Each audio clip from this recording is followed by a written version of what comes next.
როდესაც საუბარი იყო წინაპირობის გარეშე, ანუ დავსხდეთ და ვნახოთ რაზე გამოვა დიალოგი, მაგრამ თქვენთან მაქვს ესეთი შეკითხვა ახლა. თვითონ ვაშაძე ამბობს, რომ მისთვის ამ განცხადების გაკეთების საბოლოო მიზეზი იყო ის ჩაშლილი მოლაპარაკება, რომელშიც საერთაშორისო კორპუსიც იყო ჩართული. ვინ ჩაშალა ეს მოლაპარაკება? ლელომ რამე იცის ამ პროცესის შესახებ? ჩვენ ამის შესახებ საქმისხურში არა ვარ. ძალიან სამწუხაროა თუ ესეთი რამ იყო ჩანიშნული და ოპოზიციურმა პარტიებმა ამის შესახებ არ იცოდნენ, ეს არის ძალიან ცუდი.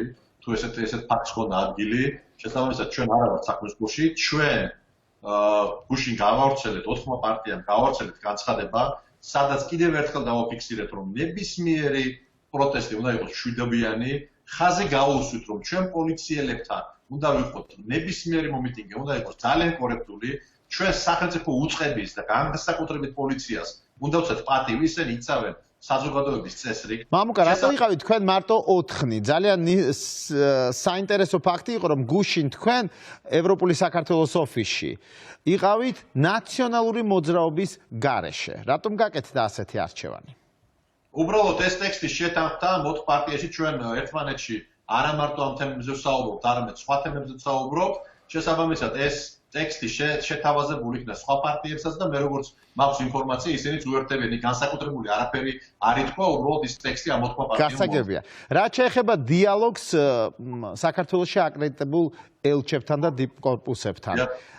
ვინ აწარმოებს ოპოზიციის სახელით ასეთ კომუნიკაციას? ჩვენ 2 დღის წინ ღამის კურიერის ეთერში ნიკა მელიამ დაადასტურა, რომ მსგავსი კომუნიკაცია ამერიკის ელჩთან შედგა, თუმცა თავი შეიკავა კონკრეტული დეტალების დასახელებისაგან.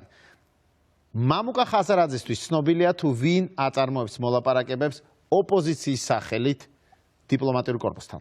ჩვენ ძალიან მკაცრად ვიცავთ შეთანხმებებს და პარტნიორებს შორის ურთიერთობას. შესაბამისად, როცა ეს შეხვედრა მოხდება, ამ მოლაპარაკებაში ჩართული იქნება ყველა ოპოზიციური პარტიის წარმომადგენელი სეპარატისტულად.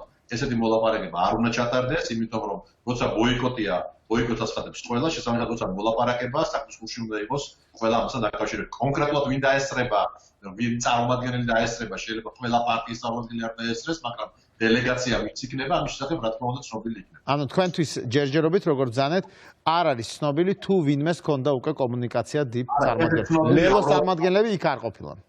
არა, მე არ ვიცი ნაციონალურ მოძრაობას რა კონტაქტი ჰქონდა, ეხლა მაგაზე ვერ არის კომენტარს ვერ გავაკეთებ, მაგრამ ის რაც მოხდება, რა კომუნიკაცია მოხდება, ბუნებრივია ჩვენ მაშინ მივიღოთ მონაწილეობას და ამის შესახებ